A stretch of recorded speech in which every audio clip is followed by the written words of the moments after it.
Aksharam TV, bonsoir. Bienvenue sur votre émission Les Échos de la thérapie, où nous avons déjà pris l'habitude de vous aborder sur quelques points importants de la thérapie.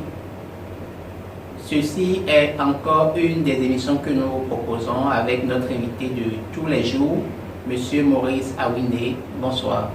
Bonsoir, Monsieur Mario, comment tu vas? Eh bien, ça va divinement très bien. Content d'être encore avec toi ce jour-ci pour échanger sur la thérapie, une rubrique que nous avons décidé donc d'animer ensemble, la rubrique Les Échos de la thérapie. Bienvenue à vous, chers téléspectateurs, sur votre rubrique Les Échos de la thérapie. Alors, sur les échos de la thérapie, aujourd'hui, nous parlerons de l'envoûtement et du désenvoûtement. D'accord? Et à cet effet, Monsieur Maurice Awinde, une première question tout de suite. C'est quoi l'envoûtement? Eh oui, l'envoûtement, désenvoûtement, je pense que ce sont des aspects jumeaux, des aspects jumeaux de la vie, ou les aspects jumeaux de l'existence. Si vous n'êtes pas envoûté, c'est que vous êtes désenvoûté. Non, c'est une façon de parler. Non, sinon, en fait, l'existence est la mise en mouvement des lois.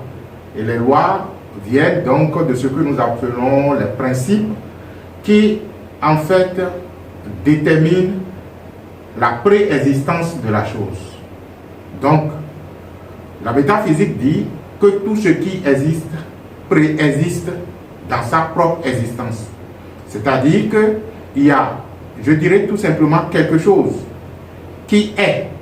Et de cette êtreté, comme le dit le maître Gosson, de cette êtreté naît un mouvement d'énergie qui produit naturellement des résultats.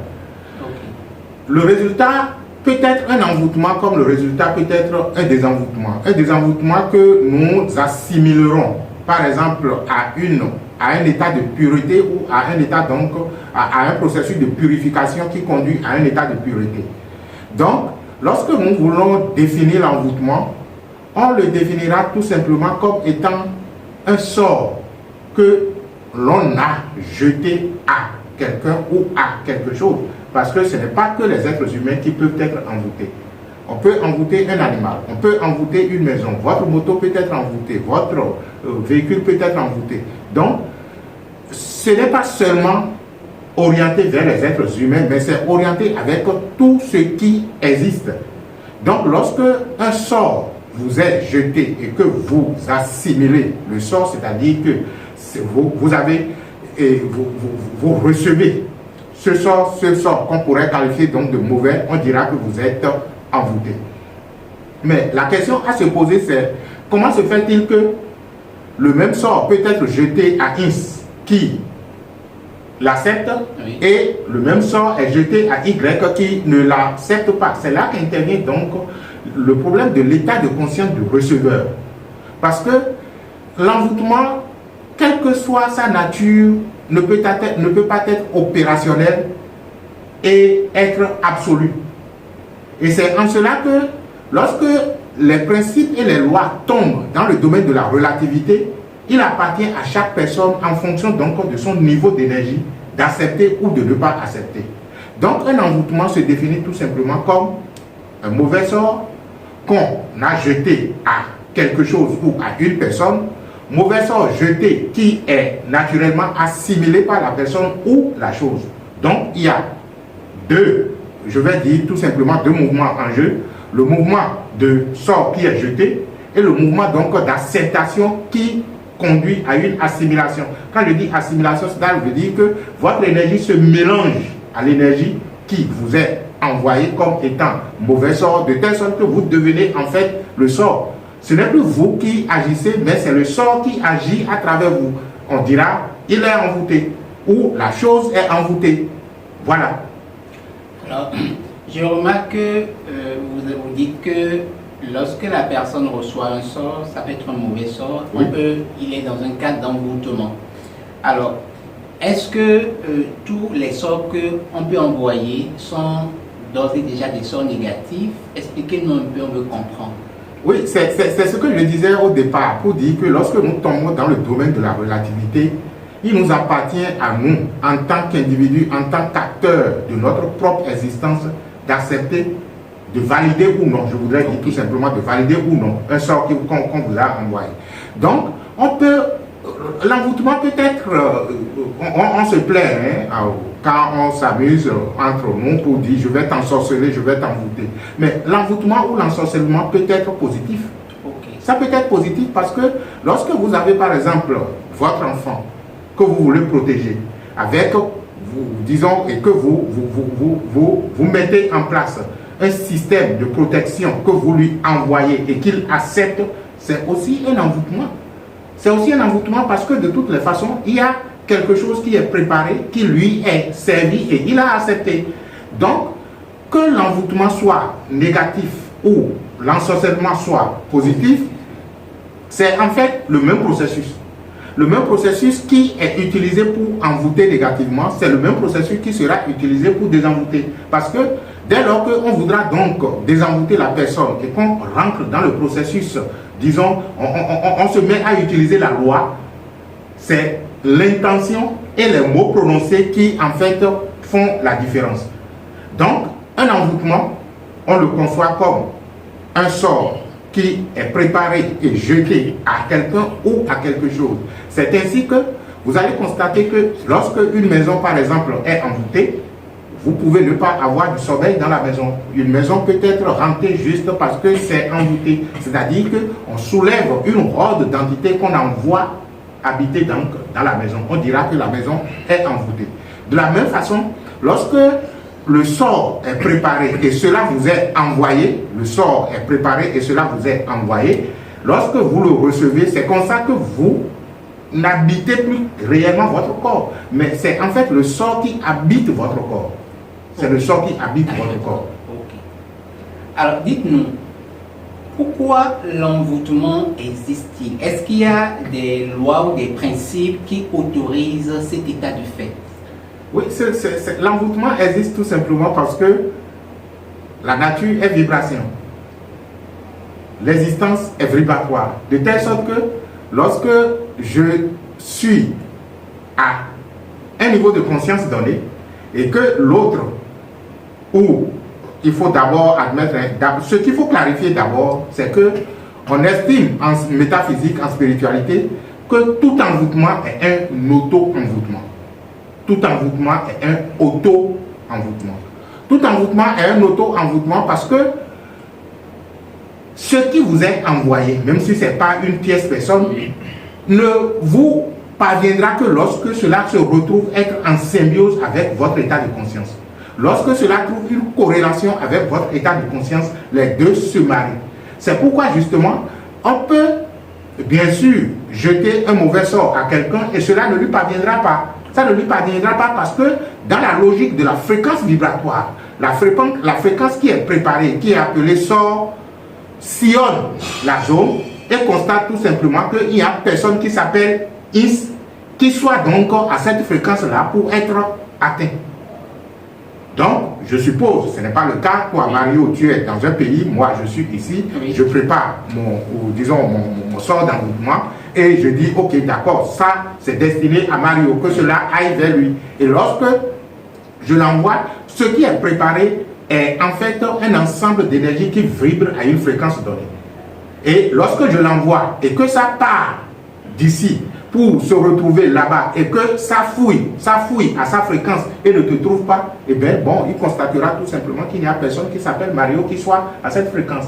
Mais au contraire, si entre-temps, toi-même tu te nourris de la négativité, des énergies donc négatives comme la plainte, la peur, la colère et tout le reste, et que tu les habites, il trouvera naturellement ces éléments qui sont en accord avec lui et il s'associe à ça, les deux, ou du moins ce qui est envoyé et ce que toi-même tu génères se mettent ensemble maintenant pour fabriquer un système d'envoûtement dans lequel tu vas vivre.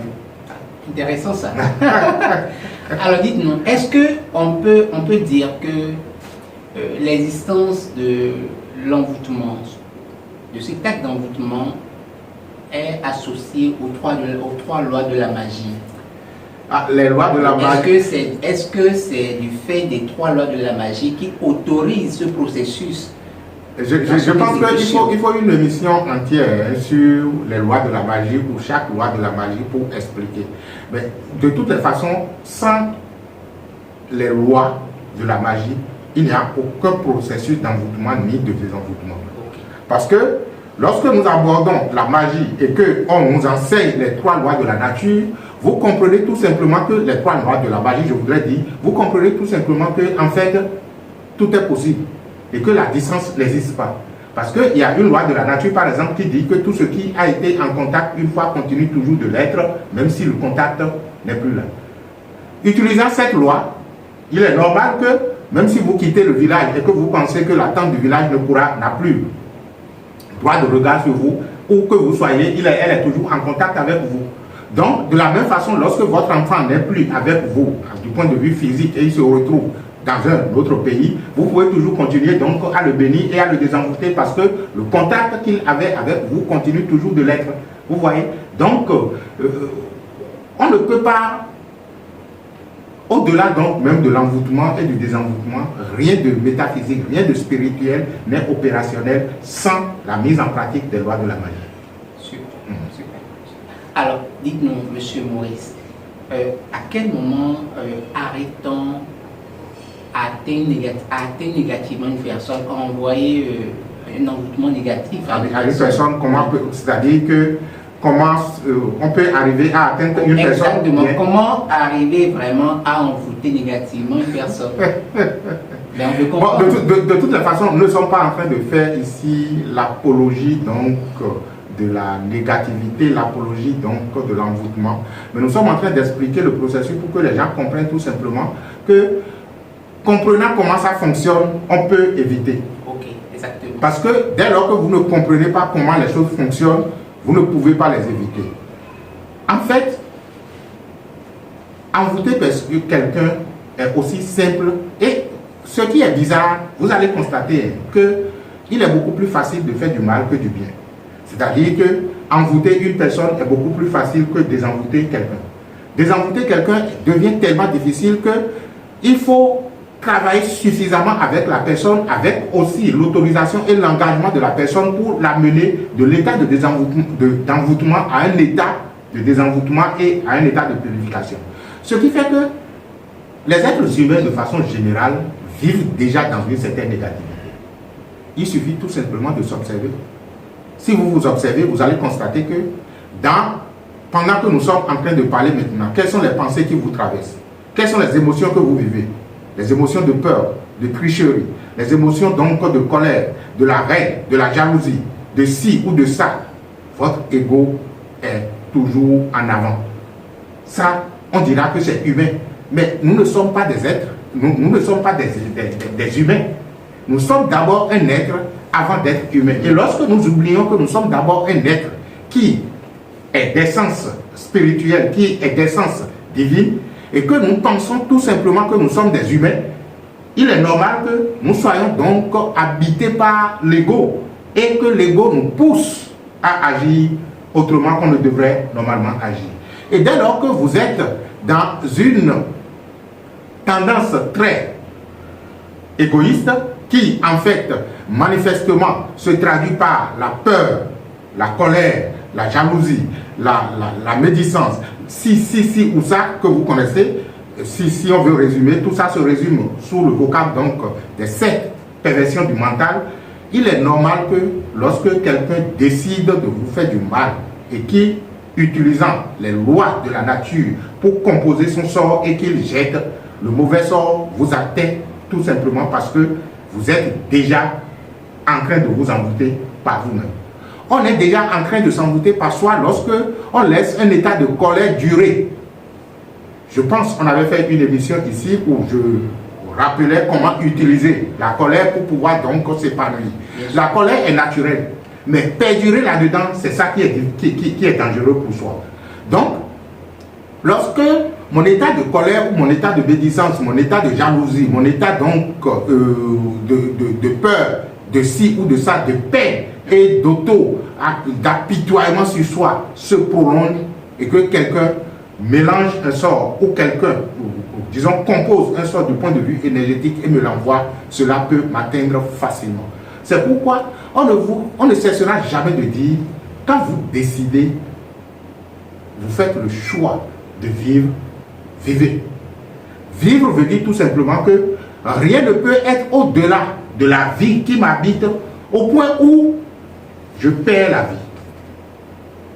Rien ne peut être au-delà de la vie qui m'habite au point où je perds la vie. Quand je dis je perds la vie, ce n'est pas nécessairement que la vie se décore. C'est-à-dire que ce n'est pas nécessairement que je transcende ce monde. Ce n'est pas nécessairement que je sois déjà autre part. Non, même vivant, on est souvent mort. Exactement, exactement. Et lorsque vous êtes déjà un cadavre ambulant, il est tout à fait normal qu'un sort, mauvais sort, vous envoyez puisse facilement vous atteindre. Un corps qui n'est pas conscient d'avoir une conscience en soi, qui est conscient d'être conscient d'elle-même, est un corps déjà cadavré. Le mot cadavré existe, je ne sais pas. De toute façon, un corps déjà cadavre, je voudrais dire. Alors, à quel moment intervient donc le processus d'un désenvoûtement?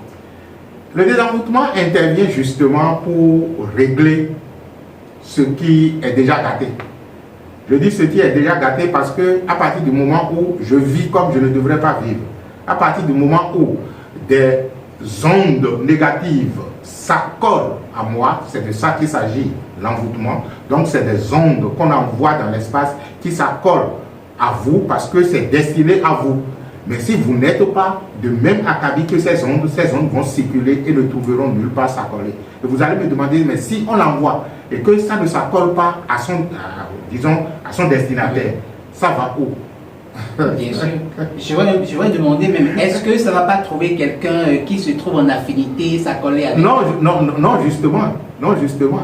Si c'est une tierce personne qui a préparé son sort d'envoûtement, qui a envoyé à Is, ça va naturellement vers Is. Et lorsqu'il ne trouve pas Is, naturellement, ça retourne à celui qui l'a envoyé. Ah oui, naturellement, c'est comme ça que le processus naturel fonctionne. Il dit, mais tu es l'auteur, tu m'as fabriqué, tu m'as envoyé, je n'ai pas trouvé la personne, donc je te reviens. Donc ça fait partie de ce que les anciens en Afrique appellent donc le retour à l'envoyeur, parce que si on t'envoie ça et que il vient constater qu'il n'y a pas d'affinité, qui ne peut pas s'accoler à toi, il retourne naturellement voir l'envoyeur, comme on le dit. Voilà.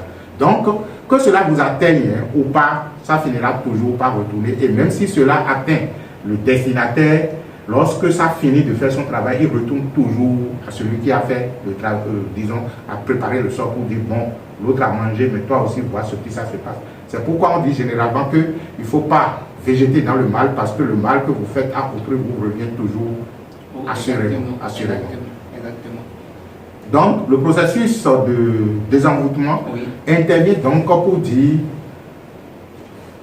on nettoie ce qui en fait est malicieux, on nettoie ce qui est du mauvais, qui s'est accolé à la personne. Vous allez dire, mais comment cela se passe? Cela se passe tout simplement parce que de la façon suivante, comme c'est arrivé. Parce que c'est tel état, telle existence. Et lorsque vous rentrez donc dans le processus de désenvoûtement, vous allez constater que les rituels qu'on vous conseille généralement sont des rituels de purification. Purification veut dire je me purifie, c'est-à-dire je me rends pur. Donc j'enlève encore et encore ce qui s'est collé à moi, jusqu'au point où je retrouve maintenant mon état de pureté. Et cela peut prendre du temps. Ça peut prendre du temps compte tenu de la densité de l'énergie qui s'est accolée à vous. Donc, autant c'est dense, autant l'amas d'énergie est grand, autant il faut prendre du temps pour pouvoir donc nettoyer progressivement. Pas des rituels, pas des exercices, pas des méditations, pas des ci, pas de ça. Et la grande purification, c'est justement arriver à reconnaître tout simplement que vous n'êtes pas corps, que vous n'êtes pas vos émotions et que vous n'êtes pas votre mental. C'est très difficile de l'admettre parce qu'on nous a déjà appris à être le corps. Ce n'est que lorsque on meurt que le corps prend sa vraie dénomination, le corps. On commence par dire son corps. Mais pendant qu'il est vivant, On l'a toujours associé à son corps. on a dit Maurice, non. Quand vous me voyez, vous dites le corps de Maurice. Et nous, ça fait partie des technologies que nous utilisons pour que, même en étant dans la vie active, on puisse être à chaque instant en état de dissociation du corps.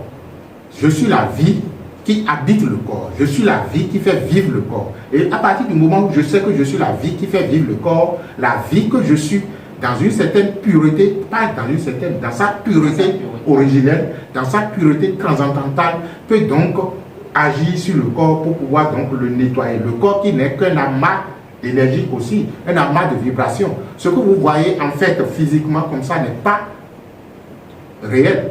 C'est un amas d'énergie, c'est un amas de vibrations qui s'est constitué et qui a donné une forme. Encore que la forme que vous percevez dépend de la façon dont votre perception est raffinée. Si vous avez une perception raffinée, vous percevrez même cette forme différemment. Voilà. Alors, est-ce qu'on pourrait dire dans cet ordre d'explication que la purification est un désenvoûtement et qu'un désenvoûtement est une purification? Parfait, on peut, disons, faire ce jeu de mots pour dire celui qui s'est désenvoûté, c'est celui qui s'est purifié. Celui qui se purifie, c'est celui qui est en train de se faire désenvoûter. Vous voyez?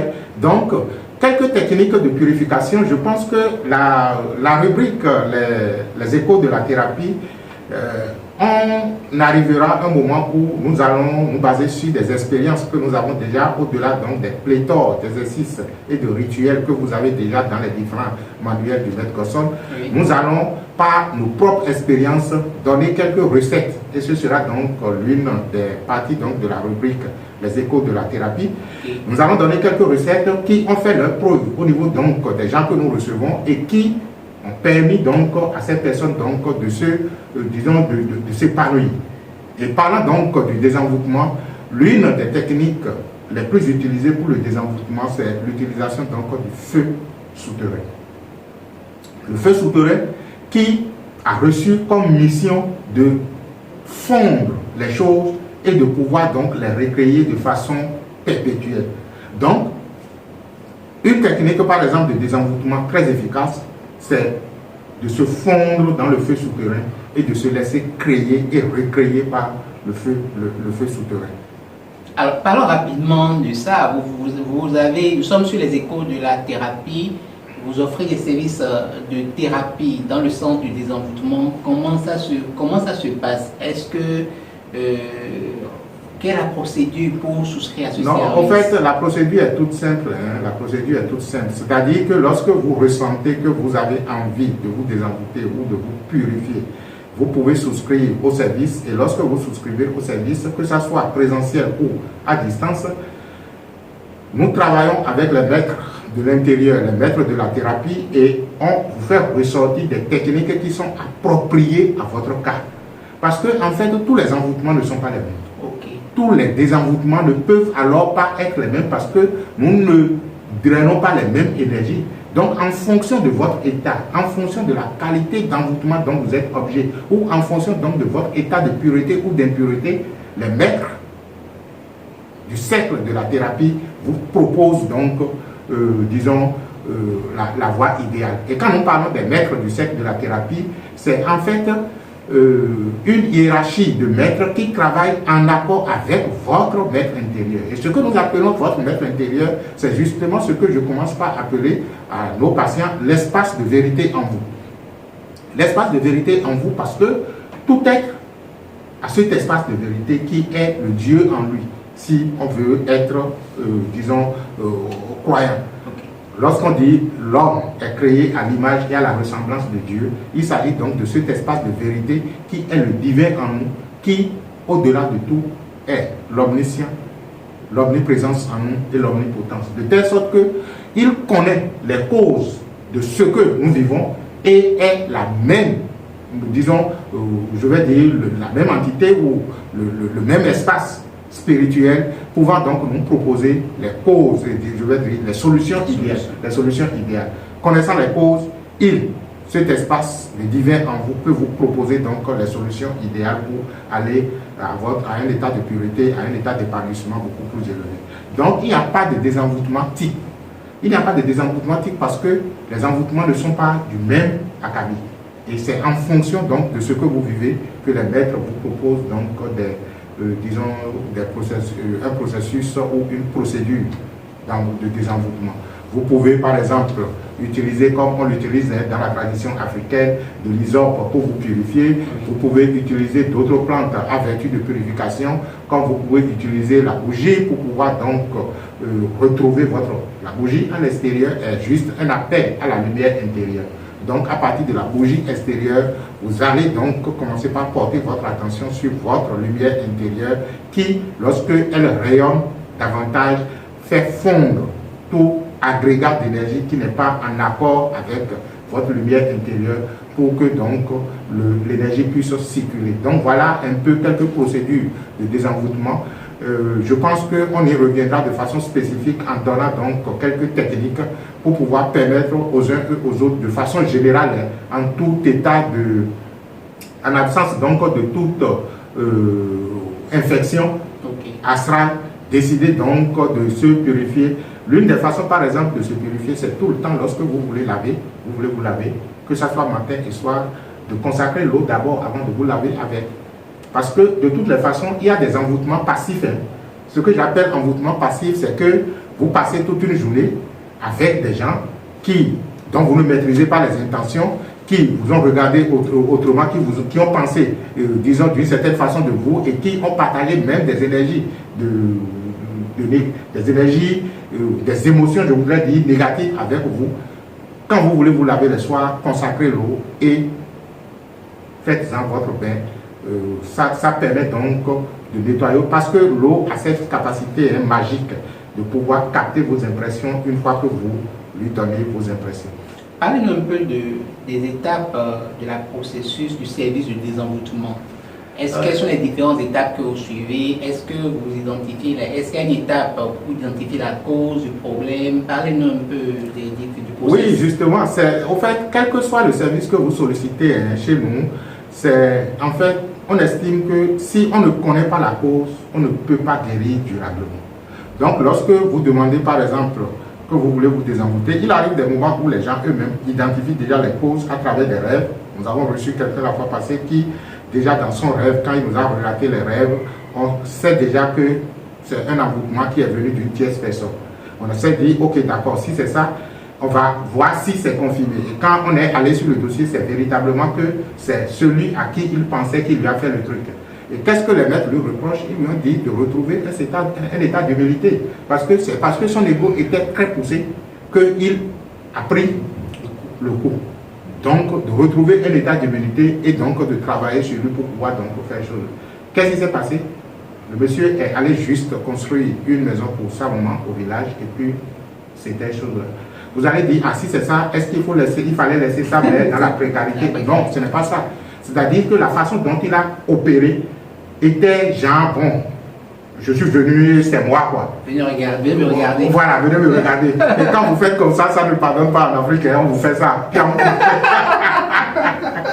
Donc quand il est retourné à l'étranger où il travaille, bon, ces affaires ont commencé donc par faire chose, il commence par faire des règles, des rêves, de cauchemars, de ci ou de ça, et lui-même là, il a dit, ah attention, à la nuit où voit les choses là, ça veut dire qu'il y a quelque chose. Donc, c'est des choses qui arrivent. Faites en sorte que vous soyez toujours dans de très belles fréquences pour